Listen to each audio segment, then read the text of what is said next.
నాకు ఈరోజు orange colour మహాముద్ర వేసేటప్పుడు కనిపించింది. చాలా సంతోషం ఉంది. 3 నెలల నుంచి మీరు చేస్తున్నాను. నాకు ఆ మహాముద్ర వేసేటప్పుడు పూర్తి కనిపించింది. ఇప్పుడు చాలా ఆనందంగా ఉంది. కుంభకం మంచిగా చేస్తే వస్తుంది. సంతోషం. చెప్పండి. దాని తర్వాత ఏంటి స్వామి అంటే ధ్యానం ఏం చేయాలి అంటే చక్రాలు ఇప్పుడు ఇక్కడ వరకు దాని తర్వాత ఏంటి అంటే అక్కడ వచ్చినట్టు నాకు అనిపిస్తుంది కానీ రాదు. రమణ మహర్షి 24 గంటలు సాధన చేస్తే 17 సంవత్సరాలు పట్టింది ఆయనకు నిర్వికల్ప సమాధి స్థితి అందుకోవడానికి. ఎంత? 17 సంవత్సరాలు. ఎప్పుడు ఏ వయసులో అయినా లేత వయసులో చిన్న పిల్లవాడిని నెక్కరేసుకున్న వయసు అర్థమైంది కదా. 24 గంటలు ధ్యానం ఆయనకు. 24 గంటల నుంచి ఏం లేదు. కింది సైడ్ అయితే ఆయనకు పురుగులే దొరిచేసినాయి. ఏమైనా తపస్సు తెలుసుకొని శరీరాన్ని చూసుకుపోయి చెయ్యి అంతేనా కదా. తపస్సు అంటే కూడా దానికి ఒక రెస్ట్ టైం ఉంటుంది, ఇది ఉంటుంది. అలాగే 24 గంటలు కూర్చొని పోతే ఇటు సైడ్ పురుగులు దొరిచేస్తాయి 3 సంవత్సరాలు ఆయన చేస్తే. అప్పుడు చెత్త పసారులతోటి కొంతమంది సార్లు వచ్చి చెత్త పసారులు రాసి మళ్ళీ కొంచెం అది క్లీన్ చేసిన తర్వాత అప్పుడు కొంచెం శరీరాన్ని చూస్తూ పోతుండు అని చెప్తారు. రామకృష్ణ పరమహంస 12 సంవత్సరాలు 24 గంటలు కూర్చొని పోతాడు. ఇంకా వేరే ధ్యాసనే ఉంటుంది ఆయనకి. ఆ స్థితిలో కూడా ఇంకా ముందుకు వెళ్ళలేకపోతాడు. టోకాపురి సహాయం కావాల్సి వచ్చింది. అట్లా కనుక అది మనకి ఏంటంటే చాలా మటుకు కొంతమంది శ్వాస తీసుకుంటే ఇక్కడి వరకు వస్తుంది, ఇక్కడికి వస్తుంది స్వామికి అంటారు. అట్లా అనిపిస్తుంది నాకు. అక్కడికి రాదు, ఇక్కడికి రాదు. జస్ట్ ప్రాణాయామ మనం తీసుకున్నప్పుడు సాఫ్ట్గా ఫ్రీ అనిపించినప్పుడేమో మంచిగా బాగా ఫ్రీగా మనం 6 చక్రం వరకు వచ్చినట్టు అనిపిస్తుంది. ఇక కొంతమందికి కొంచెం ఏదో కొంచెం కపం ఉందో సరిగా బిల్డింగ్ చేసుకోలేకపోయినా ఇక్కడి నుంచి వస్తలేదు స్వామిజీ ఇక్కడ కట్టుకున్నట్టుంది పట్టుకున్నట్టుంది అంటారు. పట్టుకోవడం తట్టుకోవడం ఎందుకు కానీ ముక్కులు ఫ్రీ లేక లేకపోతే వాళ్ళకు ఎక్కువసేపు బ్రీతింగ్ తీసుకోలేక ఇంకా అభ్యాసం కాక ప్రాక్టీస్ కాక అలా అనిపిస్తుంది. ఎక్కడ ఏది తీసుకున్నా కానీ మనము సహజంగా ముక్కు ద్వారా తీసుకొని ముక్కు ద్వారానే వదలడం వరకే ఉంటుంది. కానీ ఆ సూక్ష్మలోకి ప్రవేశించడం అనేది చాలా టైం పట్టే ప్రాసెస్. అది చాలా టైం పడుతుంది దానికి. ఎందుకంటే అది నాడీ మండల శుద్ధి కావాలి. మహాముద్ర పర్ఫెక్ట్ వేసినప్పుడు కానీ ప్రాణాయామ బాగా చేసినప్పుడు కానీ అది టైం పడుతుంది. చాలా టైం పట్టే ప్రాసెస్. కాకపోతే మనకు ఈ లోపలనే శరీరం తేలికైపోతుంది, మనసు తేలికైపోతుంది, మంచి ప్రాణాయామం కూడా చక్కగా సాగుతుంది. అన్ని రకాల ఆరోగ్య బెనిఫిట్స్ వస్తుంది, మనశ్శాంతి కలుగుతుంది. ఈ అన్ని బెనిఫిట్స్ ప్రారంభంలోనే లభిస్తాయి మనకి. ఇప్పుడు మనకు స్టార్టింగ్లో ఇవన్నీ లాభాలు కలుగుతాయి. కనుక ఈ సాధన అనేది సముద్రం లాంటిది. అనంతంగా నాన్ స్టాప్గా చేస్తూ పోతూనే ఉండాలి. అనేకంగా మనం అనంతం సాధన రెగ్యులర్గా చేస్తూ పోతూనే ఉండాలి. అప్పుడప్పుడు తినే దాంట్లో కంట్రోల్ తప్పుతుంది స్వామి. ఇంకా అది ఎందుకంటే బాగా మనం బయట తిరుగుతాం, అలసిపోయినప్పుడు ముద్ద ఎక్కువ తింటాం, ఇంటికాడ ఉన్నప్పుడు ఒక ముద్ద తక్కువ తింటాం. దాన్ని బట్టి జరుగుతుంటుంది. ఒకసారి ఒక పూట ఎక్కువ తినాం అనుకో, రెండో పూట కొద్దిగా తగ్గిస్తే అయిపోయి. ఇప్పుడు మధ్యాహ్నం బాగా అలసిపోయి కాస్త ఎక్కువ తింటాం, రాత్రి పూట త్వరగా లేవాలంటే ఒక ముద్ద తగ్గిస్తే అయిపోయి అంతే.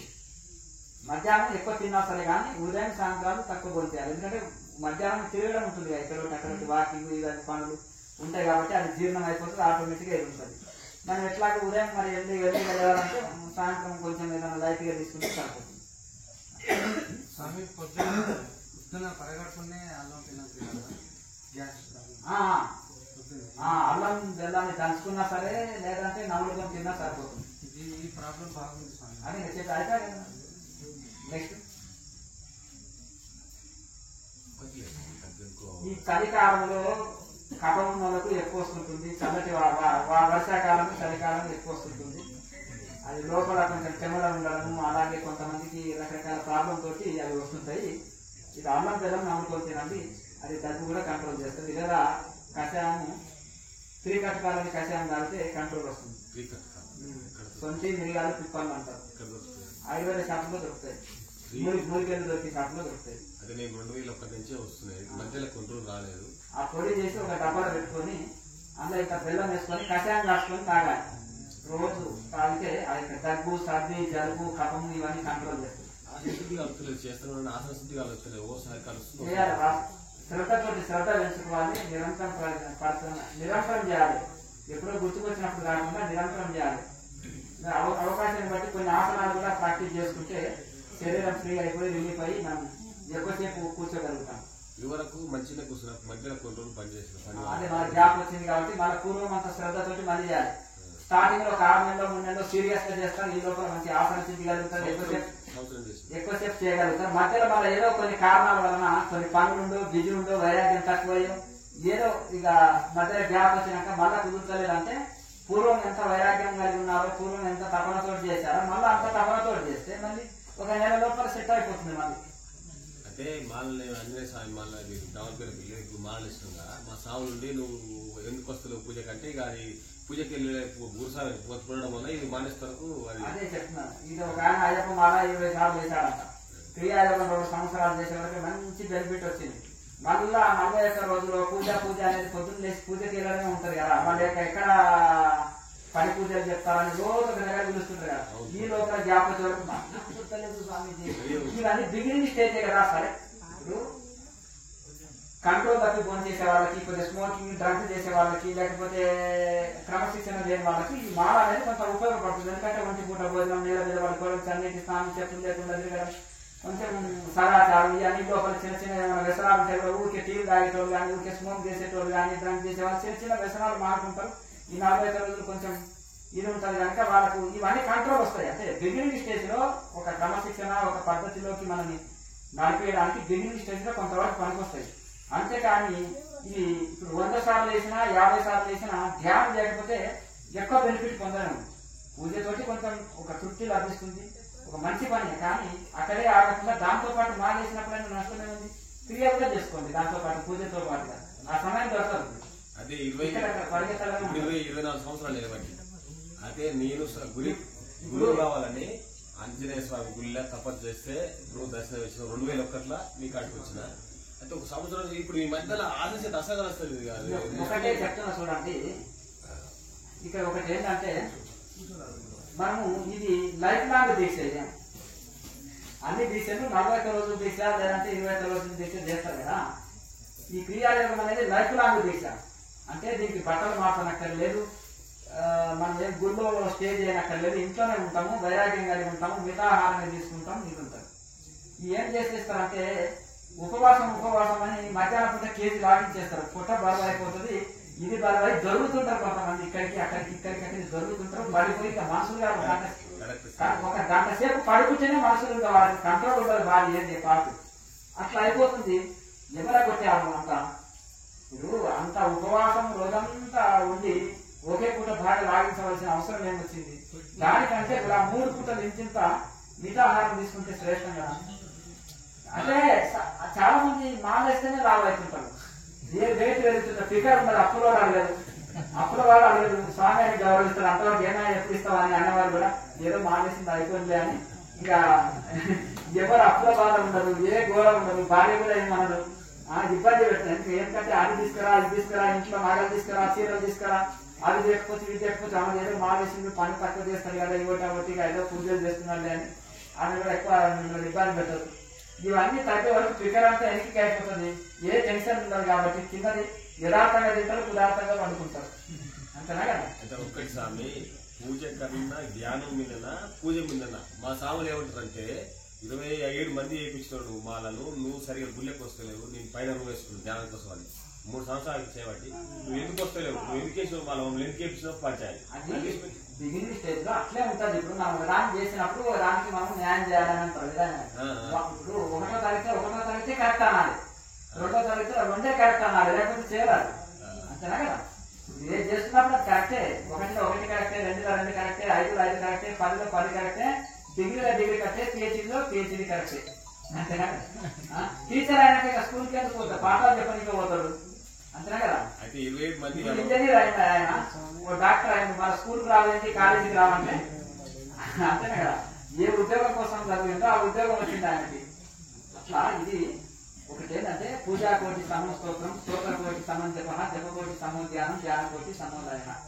కనుక ఆ కోటి పూజల కొద్దీ ఒక జపం గొప్పది, కోటి జపాల కొద్దీ ఒక ధ్యానం గొప్పది, కోటి ధ్యానాల కొద్దీ ఒక లయ స్థితి గొప్పది. లయం అంటే ఇక్కడ సమాధి స్థితి గొప్పది. ఒకదానికంటే ఒకటి గొప్పది. కానీ బిగినింగ్ స్టేజ్లో వీళ్ళు ఇదే పైన అనుకుంటే పొద్దున 3 గంటలకు లేచి స్నానం చేయడమే గొప్ప, పూజ చేయడమే ఇదే అని అదే ఆనంద స్థితిలో వాళ్ళు అదే పైన అనుకుంటుంటారు. సరే, బిగినింగ్ స్టేజ్ లో కానీ 20 సంవత్సరాలు కూడా అట్లే అనుకుంటారు. ఇప్పుడు మనం 20 సంవత్సరాలు పూజ చేసి ఒక గంట సేపు ఆసనంలో కూర్చోలేని స్థితి కలిగి ఏది లాభం? దానికంటే క్రియాయోగంలోకి వచ్చి 6 నెలల లోపల 3 నెలల లోపల హాయిగా 3 గంటలు పద్మాసనంలో కూర్చొని ధైర్యంలో మనసు జీవనం చేసి బ్రహ్మానంద స్థితి అనుభవించేటోళ్ళు. మరి వీళ్ళ స్థితి వాళ్ళ స్థితి గమనించండి. ఏడాదికి ఒకే మండలం చేస్తారు. ఏడాదికి ఒకే మండలం లేదు స్వామి 27 మంది వస్తారు తీసుకొస్తా చెప్తున్నాను. నాలుగు బండి పెద్ద బండి తిరిగి సత్యం మధ్యలో ఒక స్వామి చేసిండు. ఓ ఆ స్వామి పెళ్లి నువ్వు పెళ్లిళ్ళు చేసుకోలేదు, మీరు ఆ స్వామి కూడా పోతే మనకి పెళ్లిళ్ళు కావు, మన పిల్లలు సంవత్సరం అది భయపెడతారు. దానికి సందేహం ఇప్పుడు దానికి ఇప్పుడు ఒక వ్యాపక గురువులు అంతా ఫ్యామిలీ లైఫ్ లో పట్టణ జీవితంలో ఉండి సాధన చేశారు. ఇక్కడ ఎవరికైనా నేను బాధ్యతలు విస్మరిస్తామని చెప్పారు. సాక్షాత్ కృష్ణ పరమాత్మనే అర్జునుడికి బాధ్యతలు విస్మరిస్తామని చెప్పలే. నీ కర్తవ్య కర్మ చేసుకుంటూ ఆధ్యాత్మికంగా ఎదగవా, అన్ని వదిలి వికటం చేసి బ్రతుకుతాను, ఏం చేయను, సంసారం వద్దు, నాకు ఇది వద్దారా అన్నాడు. అవునా కదా? అది మోహము. నా వాళ్ళనే మోహంతో యుద్ధం చేస్తలేము. అంతేకాని నీకు వచ్చింది వైరాగ్యం కాదు, మోహము. అంతేనా కదా? కనుక ఇది దాని వైరాగ్యం అనుకుంటున్నాడు కదా. కనుక అది మనము దేన్ని విస్మరించనక్కర్లేదు, దేన్ని ఇది కావాల్సిన అవసరం లేదు. ఇప్పుడు ఎలా ఉండాలనేది అది నీ పర్సనల్. ఇప్పుడు అందరూ ఉండలేరు, మీరు అందరూ ఉంటారా చెప్పండి. ఇప్పుడు కొంతమంది అందరూ సన్యాసులు అవుతారా చెప్పండి. చెప్పండి. అట్లా అది ఎవరి లక్ష్యం వాళ్ళది, ఎవరి ఇది వాళ్ళది. అంతేనా కదా? కొంతమందికి ఒక్కొక్కటి ఒక ఇష్టం. ఇప్పుడు ఒక్కొక్కరికి ఒకటి రోజు భోజనం ఇష్టం అండి. ఒకరికి బ్రహ్మచారులుగా ఉండడం ఇష్టము, ఒకరికి సన్యాసం తీసుకోవడం ఇష్టము, ఒకరికి గృహస్థాశ్రమం ఇష్టము. అంటే తీవ్ర వైరాగ్యం ఉన్నోళ్ళేమో ఈ వైపు జీవితం అంతా ఒక సాగుగా అయిపోతే దానివల్ల ప్రాబ్లం లేదు. కానీ వైరాగ్యం తక్కువ వాళ్ళు ఏంటంటే హాయిగా పెళ్లి చేసుకుని గృహస్థ జీవితంలోనే ఉంటూ బాధ్యతలు నెరవేర్చుకుంటూ సాధన చేసుకోవచ్చు. వీళ్ళు అదే మోసం పొందుతారు, వాళ్ళు అదే మోసం పొందుతారు. కాకపోతే ఏ జంజాటం లేని వాళ్ళకు వీళ్ళకి సమయం ఎక్కువ చిక్కుతుంది అనే కారణమే తప్ప ఇంకేమీ లేదు. అది ఈ మా కావాలి వాళ్ళు వదిలేసే ఇక నీవు ఎవరో లోక వార్త వద్దు. ఆయన 1వ తరగతిలో ఉన్నాడు, నీవన్నా ఒక 5 చదివినావు. 5 చదివినా 1వ తరగతి ఆయన మాట ఎందుకు తింటావు? నీ మాట వాళ్ళు వినాలి. అంతేనే కదా? ఇప్పుడు నీవు వాళ్లకు నీవు స్వయంగా 20 సార్లు మాలేసినా, 24 సార్లు నువ్వు మాల వేసినావు. నువ్వు కొత్తగా మాల వేసినా ఆయనకి శిష్యుడు అవుతాడు. ఆయనకి ఇంకా ఏం తెలియదు, నువ్వు గురువు అయిపోతుంది. ఆయనకు ఏమీ తెలియదు. ఇంకా పద్ధతులు నీవు నేర్పితేనే అవుతాడు. ఆయన చెప్పింది నీవు ఎందుకు పట్టించుకుంటున్నావు? నువ్వు టీచర్ స్టూడెంట్ చెప్పింది ఎందుకు పట్టించుకుంటున్నావు? ఇంకా నీ అవసరం అతనికి ఉంటుంది. ఎందుకంటే కొన్ని పద్ధతులు నేర్చుకునేది ఉంటుంది నీ దగ్గర ఎంతో అతను. అంటే ఈ పద్ధతి ప్రకారం నీకు ఏ విద్య వస్తుందో ఆ విద్య దగ్గర అన్న నీకు అపార అనుభవం ఉంటే నేర్చుకునే టైంకు నువ్వు ఎంతో శిక్షణ ఇచ్చేది ఉంది. నీ దగ్గర ఎంతో నేర్చుకునేది ఉంది. అతను ఇచ్చిన దాన్ని నువ్వు గట్టిగా ఎందుకు పట్టుకుంటావు? మాటని పట్టుకోను కానీ నేనేం చెప్తా అంటే గిట్ట చేసావంటే నువ్వు వాళ్ళు వదిలేయండి, వాళ్ళ స్థితికి అంతే ఉంటది. ఇప్పుడు ఈ స్వామి ఏదో నియమాలు చెప్తారు, ఆ స్వామి ఏదో నియమాలు చెప్తారు అని వాళ్ళ లోకంలో వాళ్ళు ఉంటారు. వాళ్ళ గురించి నువ్వు కాదు, నీ పద్ధతిలో నువ్వెందు, నీ సాధనలో నువ్వెందు. కానీ స్వామి ఒకటి, నేను ఎన్ని 20-25 సంవత్సరాలు ఎన్ని తిరిగినా, ఎంత గురుస్వాములు చూసినా, మాలేస్వాములు పీఠాధిపతులు చూసినా, మా ఆంజనేయ స్వామి దాంట్లో, కానీ నువ్వు స్వామి అన్నట్టు ఉల్లిగడ్డ బాగా చేయదు, మాంసం తినదు కానీ ఏ స్వామి చెప్పడు. నేను యజ్ఞాల్లో పోతా. ప్లస్ యజ్ఞ స్వామిలు ఇక్కడ హైదరాబాద్ ఉంటారు చూడు, వాళ్ళు వచ్చి 5,000-4,000 తీసుకుని యజ్ఞం చేస్తారు. నేను అదే ప్రశ్నిస్తా. మరి మా గురుస్వామి ఇట్లా ఇది బంద్ చేయి, మాంసం వద్దు అని చెప్పారు. మీరేం చెప్పారని నేను ఇంకో చూడండి, వాళ్ళ 40 రోజులు నోరు కలిసి సార్ తర్వాత మాంసం తినొచ్చు, మందు తాగొచ్చు, సిగరెట్ తాగొచ్చు అనేది పద్ధతి వాళ్ళని నడుస్తుంది. ఇక ఒకటి ఏంటంటే ఇది లైఫ్ లాంగ్ దీక్ష గుర్తుపెట్టుకోండి. క్రియాయోగం దీక్ష అనేది లైఫ్ లాంగ్ దీక్ష. నువ్వు రోజు సాధన చేస్తే నువ్వు రోజు మానవ ఉన్నట్టే. అర్థం కదా? గుర్తుపెట్టుకోండి. చాలా మంది ఏమనుకుంటారంటే ఇంకా కన్ఫ్యూజ్ అవుతుంటారు. 41 రోజులు మాల వేసి నిష్టగా చేస్తే అదే కరెక్ట్ ఏమనుకుంటారు. మీరు రోజు సాధన చేస్తే మీరు రోజు దీక్షలు ఉన్నట్టే. ఇప్పుడు మీరు కూడా ఉదయం సాయంత్రం రోజు పూజ చేసుకున్నారనుకో మాలలు ఉన్నట్టే. అర్థమైందా? సపరేట్ డ్రెస్ వేసుకుంటేనే మాలలు ఉన్నట్టు కాదు. ఉదయం సాయంత్రాలు షోడోపచార పూజ, అభిషేకము పూజ, షోడోపచార పూజ చేసి చక్కగా మీరు ఆ యొక్క జపం చేసుకున్నారనుకో మీరు రోజు మానవ ఉన్నట్టే. అందుకని ఒక నిమిషం, గురువు ఉపదేశం తీసుకున్న వాళ్ళు ఉంటారు కొంతమంది, వాళ్ళు ఏం ఆడలేరు. గురువు ఉపదేశం తీసుకొని దానికి ఒక పద్ధతులు ఉంటాయి. రోజు పూజ చేసుకోవడం, గురువు మంత్రాన్ని జపం చేసుకోవడం, గురువు ఇచ్చిన మంత్రాన్ని జపం చేసుకోవడం, దానికి పద్ధతులు ఉంటాయి. ఆ ఆ పద్ధతుల ప్రకారం చేసుకునే వాళ్ళు ఇక లైఫ్ లాంగ్ దీక్షలు గురుపదేశం పొంది ఆ ప్రకారం సాధన చేసుకున్న వాళ్ళు ఇక లైఫ్ లాంగ్ దీక్షలు ఉన్నట్టు. ఈ మాల వేసిన వాళ్ళు ఏదో 21 రోజులు 41 రోజులు ఉండి మళ్ళీ పాత పద్ధతిలోకి వస్తారు. కానీ వీళ్ళకి అది కాదు, ఇది నియమం.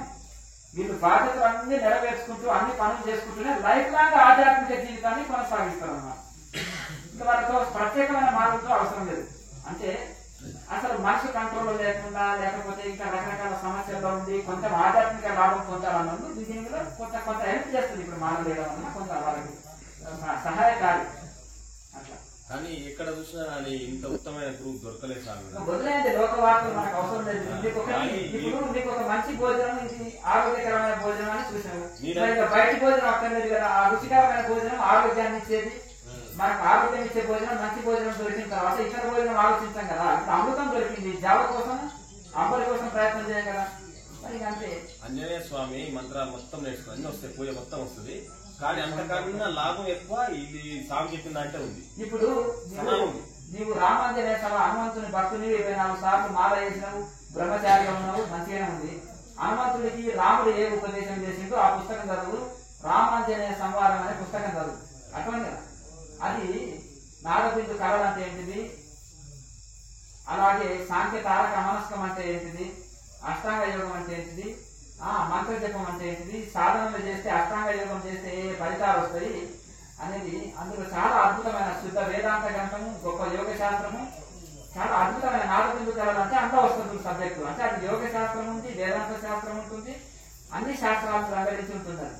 కనుక అయితే ఆనాడు సూర్యుడి దగ్గర 64 విద్యలు నేర్చుకుంటాడు, సూర్య భగవానుడి దగ్గర. కానీ అవన్నీ ముక్తి విద్యలు కాదు. అయితే రామాయణం అంతా అయిపోయిన తర్వాత శ్రీరామచంద్రుడు ఖాళీ ఉన్న సమయంలో ప్రసన్నతతో, స్వామి నేను ఎన్నో సాధనలు చేసిన, నాకు ఇంకా చిత్తం ఇంకా ఇది రాలేదు, నువ్వు చూసినామంటే కాలు వచ్చిన లంకని, చెట్టుదేమంటే గట్టు తెచ్చిన, ఇంకా హనుమాను వీరుడు శివుడు అంటే పొంగిపోతున్నా, హనుమాను నువ్వు వేస్ట్ పేరు అంటే కుంగిపోతున్నా. మరి ఈ చిత్తాన్ని బ్యాలెన్స్ చేసే విద్య ఏదైనా ఉంటే చెప్పండి. సుఖ దుఃఖాలు, లాభ నష్టాలు, జయాపజయాలు ఇవన్నీ బ్యాలెన్స్ చేసే ఎవరైనా నువ్వు పెద్ద కోటి వేలు అనుకో, నేను చాలా సఫర్ అవుతున్నా, వీరుడి శివుడు అంటే పొంగిపోతున్నా. మరి ఈ రెండింటిని బ్యాలెన్స్ చేసే ఇది ఏదైనా ఉంటే చెప్పండి అని అన్నప్పుడు అప్పుడు శ్రీరామచంద్రుల వారు ప్రసన్నులై ఆ క్రియాయోగాన్ని ఉపదేశం చేస్తారు. అందులో ఉండేదంతా క్రియాయోగమే. దత్తాత్రేయుల వారు ఈ యొక్క అవధూత గీతలు కూడా కొన్ని చోట్ల చెప్పడం జరిగింది. ఇప్పుడు మీకు ఏదంటే ఈయన శ్రీపాద వల్లభులు చరితామృతంలో ఆయన వారి శిష్యులకు ఉపదేశింది కూడా క్రియాయోగమే. అలా కాకపోతే ఆసన, ప్రాణాయామ, బంధన, ముద్ర, క్రియాసన అంటారు. ఈ 5 స్టెప్లతోటి ఉపనిషత్తుల్లో ఋషులు ఉపదేశించారు. అయితే కాలానుగుణంగా కొద్ది మార్పులకు లోనైనా ఈ 5 స్టెప్లు అయితే దీంట్లో వేరే వేరేవి వాడచ్చు, కానీ ఈ 5 అయితే ఉంటుంది. ఇది ఋషి పరంపర అంటారు. ఇప్పుడు మనము కర్మకాండాల్లో కూడా అండి, మనం యజ్ఞము, జపము, తపము, హోమము, సంధ్యావందనము ఏమి చేసినా కానీ సంకల్పం చెప్పుకుంటాం. సంకల్పం చెప్పిన తర్వాత నెక్స్ట్ ఏంటిది, మనం ప్రాణాయామ వినియోగ అంటాం. ఆ ప్రాణాయామ వినియోగం అంటే ఏంటిది, ఒక 5 ప్రాణాయామాలన్నా శాస్త్రవక్తంగా చేయాలన్నమాట. అయితే పూర్వకాలంలో ఆనాడు పండితులకి అందరికీ ఈ యొక్క యోగాభ్యాసం చేసేది. ఇప్పుడు సంధ్యావందనం చేసేటప్పుడు కూడా నదిలోకి వెళ్ళి కానీ సముద్రంలోకి వెళ్ళి అక్కడ స్నానం చేసి చక్కగా యోగాభ్యాసం, ప్రాణాయామాభ్యాసం, గాయత్రి జపము ఇవన్నీ చేసేవాళ్ళు. ఆనాడు ఎందుకు ఈ ప్రాణాయామాభ్యాసాన్ని కర్మకాండంలో జోడించాలంటే ప్రాణాయామం వలన మనసు అంతర్ముఖం అవుతుంది. ఆ జప, తప, హోమ, పూజ ఏది చేసినా కానీ ఏకాగ్రతతో చేస్తాం. ఇవన్నీ ఎందుకంటే ఏకాగ్రత కోసం. మరి ఏకాగ్రత లేని మనం ఎన్ని చేసినా లాభం లేదు. వేమనదేవి కూడా అంటారు కదా, భక్తి లేని పూజ పత్రి చేటు. అంటే ఇప్పుడు మనం బిల్వపత్రం కానీ పూలు కానీ అది వేస్ట్, ఇంకా కోసి మనం గుట్టలు వచ్చి వేస్తున్నాం, అదంతా టైం వేస్ట్ పని అంటారు. మనసు నిలిపి చేసే పూజనే ఫలితం వస్తుంది. మీరు ఏమన్నా చేయండి, ఏదైనా చేయండి, కానీ మనసుతోటి చేస్తే, ఏకాగ్రతతోటి చేస్తేనే, ఏకాగ్రతతో చదివితే బుర్రకెక్కుతుంది. ఏకాగ్రతతో పూజ చేసినా, ఏకాగ్రతతో హోమం చేసినా ప్రతి దానికి ఒక ఫలితం ఉంటుంది. ఋషులు ఊరికే కనుక్కోలేదు, ప్రతి దానికి ఒక శాస్త్రీయత ఉంది. ప్రతిని ఫలితం ఇవ్వాలంటే ఏకాగ్రతతో చేయాలి, అప్పుడే ఫలితం ఉంది. కనుక ఈ కర్మకాండాల్లో కూడా మనకి ఇవన్నీ ఎందుకు ఏర్పాటు చేశారంటే ఈ యొక్క ఈ ప్రాణాయామతో మనసు అంతర్ముఖం అవుతుంది కనుక వెంటనే మనసు మనోలయం జరుగుతుంది. ఇది ఏది ఉత్తమం ఇప్పుడు నేను నాకు చెప్పి మీకే తెలియాలి. ఇప్పుడు పూజలు చేసినప్పుడు మీ మానసిక స్థితి ఎట్లా ఉంటుంది, మాల వేసినప్పుడు ఎట్లుంటుంది, మాల వేయకుండా సీరియస్ గా క్రియాయోగం చేస్తుంటే ఎలా ఉంటుందని మీరు ఈ భేదాన్ని మీరు నన్ను అడగడం రాదు. మీ మనసుని ఏకాంతంలో ఒక దగ్గర కూర్చొని ఒంటరి కూర్చొని నేను మాల వేసినప్పుడు నాకు ఎట్లా ఉంటుంది, పూజలు చేసినప్పుడు ఎట్లా ఉంటుంది, నేను ఏమి మాల వేయకుండా ఉట్టిగా క్రియాయోగం ఉదయం సాయంత్రాలు చేస్తుంటే నా మానసిక స్థితి ఎట్లుంటుంది, శారీరక స్థితి ఎట్లుంటుంది, నాకు కలిగిన ఎక్స్పీరియన్సెస్ అనుభవాలు ఎలా ఉంటున్నాయి ఎవరికి వాళ్ళు ఆలోచన చేసుకోవాలి. ఒక చెప్తే వచ్చేది కాదు. 95 కేజీలు ఉంటాయి ఇప్పుడు తగ్గిన, కాబట్టి పని కూడా ఫాస్ట్ చేస్తున్నాయి ఇది వచ్చిన కాంచి. అప్పుడు హార్డ్ వర్క్ అంటే మేస్త్రి సెంటరింగ్, ఇప్పుడు సెంటరింగ్ మేస్త్రి ప్లస్ వ్యవసాయం హార్డ్ వర్క్ కూడా చేస్తున్నాం. డబల్ డ్యూటీ అయింది ఇప్పుడు. అంటే ఇప్పుడు డబల్ డ్యూటీ అయినా 95 కిలోలు ఉన్నప్పుడు ఏం పనులు చేయలేకపోయాము. ఇప్పుడు 15 కిలోలు తగ్గిన, 15 కిలోలు తగ్గినాక ఫుల్ ఫాస్ట్ అవుతుంది పని. ప్లస్ ఏమవుతుంది అంత పని చేసిన క్రియ చేస్తే మంచిగా అవుతుంది. మళ్ళీ పొద్దుగా డబ్బులు వేస్తున్నారు, క్రియ చేయకపోతే జలం వస్తుంది. అంటే ఎవరు బరువు ఎక్కినట్టు సోమరతనం బద్దకం అదే క్రియ చేస్తే నాలుగు తేలిక ఫాస్ట్ గా పోతున్నా అందరికన్నా. అది అల్లా అన్న గొప్పతనం కదే. ఒక అమ్మగారు సంవత్సరం మౌనవ్రతాన్ని ఇక మీ కుటుంబాన్ని చూసి చర్చ చేసుకొని చేయండి తల్లి అంటే భర్త పిల్లలు అందరు కొడుకు కోడళ్ళు అందరూ సహకరిస్తున్నారు దానికి. అలా భర్త మన సార్ వచ్చింది, మా ఆడ 4 నెలలు పట్టింది స్వామి మౌనంలో ఈ ఒక పేపర్ రాసింది దీనికి అర్థం చెప్పని భార్య భర్తలు ఇద్దరు వస్తుంది. వాళ్ళు ఎప్పుడో 6 నెలలకు ఒకసారి వాళ్ళు వచ్చి క్లాస్ చేసుకుని వెళ్ళిపోతుంటారు కాకినాడ నుంచి. ఆయన బాబురావు అనే పేరు. అయితే ఆయన ఏదో డౌట్లు అంటారు ఆయన స్వామి అంటే మంచి అనుభవాలే కదా ఆయన లాయర్ మాసే కొన్ని అనుభవాలే పొందుతుంది, బాగా సాధన చేసుకోవాలని అని చెప్పినారు. అయితే 4 నెలలు మౌనంలో ఆమె రాసింది ఎందుకంటే నా శరీరము చిన్నపిల్లల శరీరం లాగా అవుతుంది, 10 మంది పని ఒకదాన్ని చేస్తున్నాము, అయినా నాకు నీరసం లేదు, అలసట లేదు. అందరూ అయ్యో గృహస్థాశ్రమం ఇట్లా మౌనం ఉంటే ఎవరికి లాభం ఇది అంటే మన ఆరోగ్య లాభం, మనకి మనశ్శాంతి, మన కోసం చేస్తాం, ఒకరి కోసం చేస్తలేం కదా. పోనీ మీరు సాధన చేయకుండా ఏముంటుంది, గొడవలు పడుతుంటారు, ఆరోగ్యం సరిలేదని మాత్రలు వేసుకుంటుంటారు, టెన్షన్ పడుతుంటారు, అందరిని ఇబ్బంది పెడుతుంటారు, మీరు ఇబ్బంది పడుతుంటారు, అంతనే కదా. ఇప్పుడు ఖర్చులు ఆడంబరాలు ఈ ఆడబాటాలు ఉంటాయి. ఇది ఖర్చు తగ్గిపోయి ఖర్చులు ఉండదు, ఇలా ఆడంబరం ఉండదు, ఎవరికి తోటి వాళ్ళకి డిస్టర్బెన్స్ కూడా ఉండదు. మనం మౌనం పాటించాలి, మన హాయి ఉంటాం, ఆనందంగా ఉంటాం. నా ఆనందం కోసం నేను చేసుకుంటున్నాను, ఎవరికి లాభం అంటే నా ఆనందం కోసం నేను చేసుకుంటున్నాను అని చెప్పాను.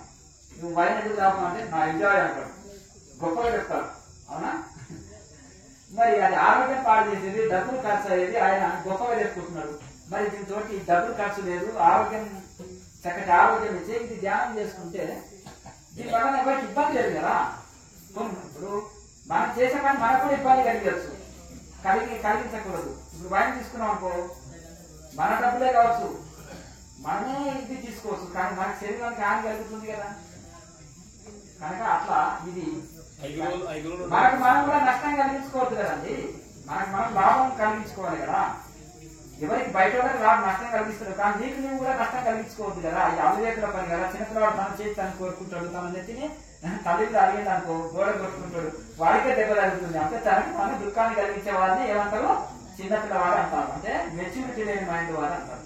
కనుక అట్లా ఇవన్నీ అనేకంగా ఉంటాయి. కనుక మనకు ఇవన్నీ చేసుకుంటే మనకే లాభం.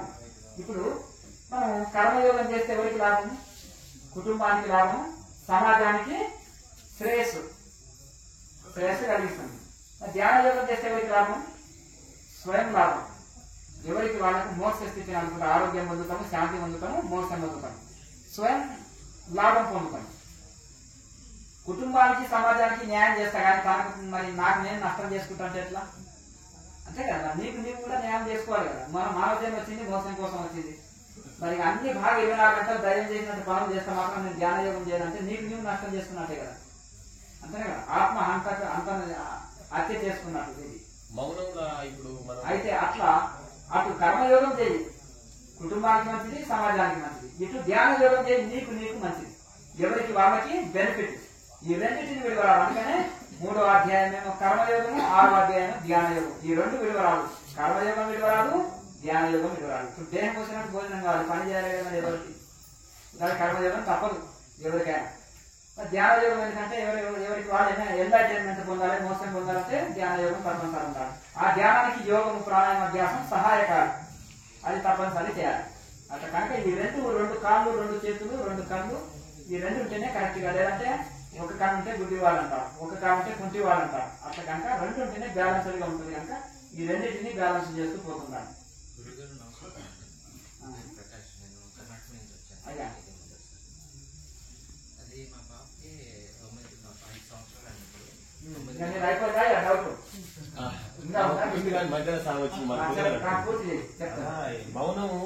మౌనం ఓసారి 5 రోజులు ఇదివరకు నేను చిన్నప్పటి నుంచి మా తాత ఉండే గురువు పరంపర అన్నగా మా తాత మన పరమ భక్తుడు కట్టే కొట్టే చెప్పాలి, ఎక్కువ చెప్పొద్దు. ఎక్కువ చెప్పదు. అయితే ఇప్పుడు దాని ఎట్లా వచ్చిందో ఇది వరుసని మౌనం పడుతున్నాడు. మౌనం వల్ల మనకి ఎంత లాభం వస్తుంది అది ఒకటి నీకు నీవే తెలుసుకోవాలి. అయ్యా ఇప్పుడు నువ్వు హల్వా తింటే పొట్టలు ఎట్లా ఉంటుంది, మసాలా తింటే ఎట్లా ఉంటుంది, సారా చప్పటి కూరలతోటి మంచి అన్నం జీలకర్ర వాము చేసుకొని మంచిగా నేను చెప్పినట్టుగా యోగులు చేసే భోజనం ఉంది కదా, అలా చేసుకుంటే ఎట్లా ఉంటుంది, మజ్జిగతోటి తింటే ఎట్లా ఉంటుంది, బాగా కారం వేసుకొని అర్థం కదా, గుంటూరు మిర్చి వేసుకొని బాగా కారం వేసుకొని తింటే ఎట్లా ఉంటుంది అర్థం కదా, రాయలసీమ కారం వేసుకొని తింటే ఎట్లా ఉంటుంది నీకు తెలుస్తుంది. కారం తినడం వల్ల కడుపులో మంట వస్తుంది, కళ్ళలో నీళ్ళు వస్తుంది, ఏమైనా వేసుకున్నావు అంటే కారం దచ్చిపెట్టారు అంటారా కదా, అది సప్పగా తినేటోళ్ళకి కష్టం అవుతుంది. అలాగే కారం తినేటోళ్ళకి సప్పటి భోజనం తింటే చాలా కష్టపడుతుంటాడు. ఏమైనా కారం పొడి ఉంటే ఒకసారి వచ్చాడు ఇక్కడికి, చిన్న వయసు ఆయనకి, కనీసం 90 కిలోలు 100 కిలోలు ఉంటున్నాడు. ఇక ఆయనకి మనం ఆశ్రమం భోజనం మీద చేస్తాం కదా, ఇక కడుపుతున్నాడు, 2 గట్టులు వేసుకుంటున్నాడు, అలా వస్తాడు సప్పగా ఉన్నాడు ఆయన కర్నూలు జిల్లా. ఇక ఏం చేసింది, ఏం స్వామి ఇంత ఇబ్బంది పడుతున్నాడు, చాలా కష్టం అంటే, ఏం లేదు స్వామి అంటే ఏమన్నా సప్పగా ఉందా, ఏమన్నా కారపొడి ఏమన్నా కావాలన్నా అంటున్నాడు మొహమాట పడి. కారపొడి డబ్బా పెట్టినాక మరి ఉట్టి కారం కష్టం ఉంటది, కొంచెం నెయ్యి వేస్తుంది పక్కకు అంటే ఇది ఉట్టిదే కదా కారము, అది చేసినాక ఇంత పొడి పోసుకున్నాడు, అంత కొంచెం నెయ్యి సుక్క ఎక్కువ వేసుకున్నాడు, మన సప్పగా అయితే నెయ్యి ఎక్కువ వేసుకుంటే కొంచెం ఉప్పు కలుపుకున్నాడు, కారం వేసుకొని 2 నిమిషాలు తిని పడేసింది. ఇదే ఆ కారం, ఉట్టి కారం పొడి తోటి. అంటే ఇది ఏంటంటే రాయలసీమ వాళ్ళు కదా సహజంగా కొంత కారం ఎక్కువ తింటారు, అందులో అయినా సారు కూడా కారం ఎక్కువ తింటారని దాంట్లో తెలిసిపోయింది. అది పరిస్థితి. నేనేం చెప్పినా అంటే నువ్వు చిన్న వయసు రొట్టెలు తిను, నీకు ఆరోగ్యం బాగుంటుంది, రొట్టెలు తిను అంటే ఇక నెలకు 1 కిలో పెరుగుతూ పోతుంది. మొదటిసారి వచ్చినప్పుడు మన దగ్గర ఇట్లా ఉన్నాడు, 4వసారి వచ్చినప్పుడు ఇట్లా అయింది. ఇక ఆయన ఇక భక్తులు ఉద్ధరించాలి, లోకాన్ని ఉద్ధరించాలి అంటారు కానీ తన శరీరాన్ని మాత్రము ఇది లేదు. మరి ఇప్పుడు కనుక తను కూడా నష్టం చేసుకోకూడదు కదా. ఇప్పుడు ఏదైనా ఒక దీక్ష తీసుకోవాలి. నేను అన్నమే తినను, ఒక రొట్టెనే తింటాను, 4 పూటలు తిని రొట్టె, 4 పూటలు 4 గంటల 8 తినను, రోజుకు నష్టం లేదు. ఆకుకూర వేసుకొని తిను, నీకు కంట్రోల్ వస్తుంది బాడీ అని చెప్పినాను, లాభం ఉంది అంతేనా కదా. ఇప్పుడు అంత పెద్ద మఠం నిర్వహించి అంతమంది శిష్యులు అంత అన్నదానాలు చేస్తున్నప్పుడు నీకు 2 రొట్టెలు చేసి ఇచ్చేవాళ్ళు కదా, ఏమి అంతేనా కదా. కనుక ఆ విధంగా ఆ రొట్టెను లేకపోతే దానికి సంబంధించింది ఏదో మిల్లెట్స్ ఇదో ఉడికించుకొని తింటే సరిపోతుంది. కనుక మౌనం ఇప్పుడు ఆహారం తీసుకునేది మన శరీరం మనకు తెలుపుతుంది. ఏ ఆహారం తీసుకుంటే త్వరగా జీర్ణం అవుతుంది, శరీరం తేలిక ఉంటుంది, మనసు ఉల్లాసంగా ఉంటుంది. ఏ ఆహారం తీసుకుంటే నిద్రమబ్బు, తమోగుణము, బద్ధకము, మలబద్ధకము, సోమరితనం వస్తుంది.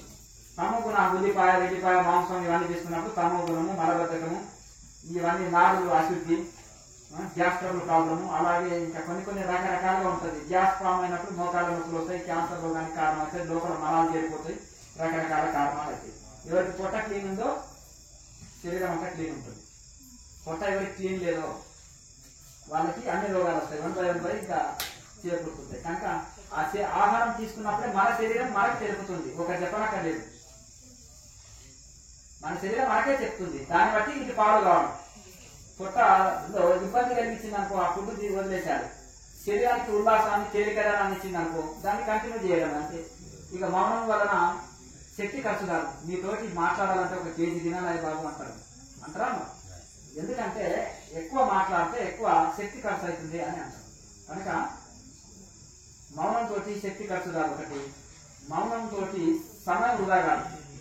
ఇప్పుడు మాటలు గంటలు మాట్లాడి టైం వేస్ట్ అవుతుంది దాంతో. ఆయన మౌనంలో ఉన్నాడని 100 మాటలు మాట్లాడే ఆయన ఇట్లా సరిగా తీసే పోతాడు, అంతేనా. ఆయన సరిగా ఈయన సరిగా వెళ్ళిపోతాడు.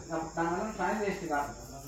మౌనంతో టైం వేస్ట్ కాదు ఒకటి, శక్తి ఖర్చు కాదు ఒకటి, సమయం చాలా మిగులుతుంది, ఎనర్జీ సేవ్ అవుతుంది. కనుక ఆ విధంగా మనకు సాధ్యమైనంత వరకు వారానికి 1 నెలకు 1 పట్టుకోవాలి. మౌనం మంచిది, మంచిది. చెప్పండి, మంచి శుభం. గట్టిగా మాట్లాడు. 5 సంవత్సరాలు ఉన్నాయండి, బిడ్స్ తగ్గట్లేదు. మందులు 4 రకాల మందులు వాడుతున్నాం. అది కంటిన్యూ చేస్తున్నామని వస్తానే ఉంది. ఏం చేసినా సరే డాక్టర్ అడిగితే ఏం ప్రాబ్లం ఉంది, 22 ఇయర్స్ వాడమని మందులు అని చెప్పారు. అది పిలుసు అనేది నరాల వీక్నెస్ తోటి, బలహీనత తోటి, రక్తం తక్కువ ఉంటుంది, నరాల్లో శక్తి లేనందువలన బలహీనతలతోటి వస్తుంది. పక్షపాతము, ముఖ పక్షపాతము, వన్ సైడ్ పక్షపాతము, అలాగే ఈ పిలుసు ఇవన్నీ నరాల బలహీనతలతోటి వస్తాయి. ఇక కనుక వాటికి కొంచెం మంచి ఆహారం, కొంచెం శక్తివంతమైన ఆహారం ఇవ్వాలి. కొంచెం ఈ యొక్క మీరు మునగాకు పొడిని మేకపాలలో కాపాడి చాలా వరకు కంట్రోల్ వస్తుంది. నమస్కారం తల్లి. మా ఆయన అస్సలు ఆరోగ్యం బాగుంది. ఎవరు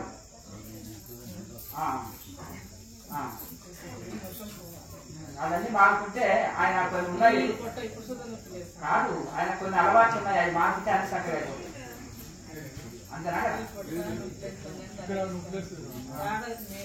నువ్వు మారుకునేది మారుకోవాయా అన్ని తగ్గిపోతాయి.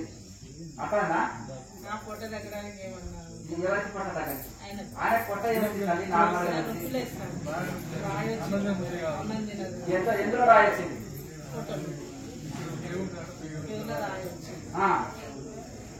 రోజు ఒక అల్లము బెల్లం ఉంటుంది కదా, మిక్సీ చేసి ఒక 2-3 స్పూన్లు దీన్ని పరిగెడుతున్నా అర్థం. పేగులు అన్ని సాఫ్ అయిపోతాయి. మన కోసం ఉంటుంది కదా, మన కోసం అంతా శుద్ధి అయిపోతుంది. ఈ గ్యాస్ ట్రబుల్, మలబద్ధకం ఉండదు. ఆకలి కూడా బాగా వేస్తుంది. కడుపులో మంట, గ్యాస్ ట్రబుల్, కడుపులో మంట ఇవన్నీ ఉండవు. లేకపోతే సొంటి ఉంటుంది కదా, సొంటిని పొడి కొట్టేసి కొంచెం వేయించాలి, సొంటిని పొడి కొట్టాలి, మళ్ళీ వేయించాలి, మళ్ళీ పొడి కొట్టాలి, జల్లెడ పట్టాలి, మళ్ళీ వేయించాలి, పిండి జల్లెడ పట్టాలి, మళ్ళీ వేయించాలి, మళ్ళీ పొడి కొట్టాలి, మళ్ళీ వేయించాలి, మళ్ళీ పిండి జల్లెడ కొడితే దాంట్లో ఏమి లేకుండా పొడి అయిపోతుంది. లేకపోతే దారాలు ఉండి మెరుగదు. అర్థమైందా? మొత్తం ఒక 1 కిలో రెడీ చేసుకొని దాని పక్కకి ఇంత తేనె పెట్టుకొని, సొంటి తేనె ఇక మధ్యలో సొంటి పొడి వేసుకొని తాగు. ఆ మధ్యలో తాగి సరిపోతుంది. ప్రతి కూరలో జీలకర్ర గాని, వాము గాని, కొత్తిమీర గాని, అల్లం గాని ఇవన్నీ ఎక్కువ వేసుకోవాలి. వేసుకుంటే పొట్ట అంతా క్లీన్ అవుతుంది. గ్యాస్ ట్రబుల్, మలబద్ధకం, కడుపులో మంట ఇవన్నీ ఉండవు. సపరేట్ గా మీరైనా పొడి కొట్టుకొని ఒక పక్కకి వేసుకొని మీరు మీ కూరలో మీరు సపరేట్ గా అందరు కాకుండా మీ కూరలో మీరు కలుపుకోవచ్చు.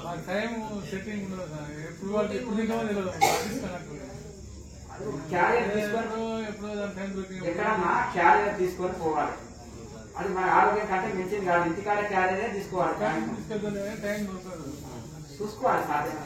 పోయిన సంవత్సరం కానీ ఆట ఆపరేషన్ అయింది. ఆరోగ్యానికి సంవత్సరం తిరుగుతాను, డ్యూటీ లేదు, అదే ఇప్పుడు నేను చెప్పినది అవన్నీ కూరల్లో వేసుకొని తినండి. సపరేట్ గా ఒక పొడి పెట్టుకొని మీ కూరల్లో మీరు సపరేట్ గా వేసుకోండి. వేసుకుంటే అవన్నీ కడుపులో మంట, గ్యాస్ ఇవన్నీ కంట్రోల్ అవుతాయి.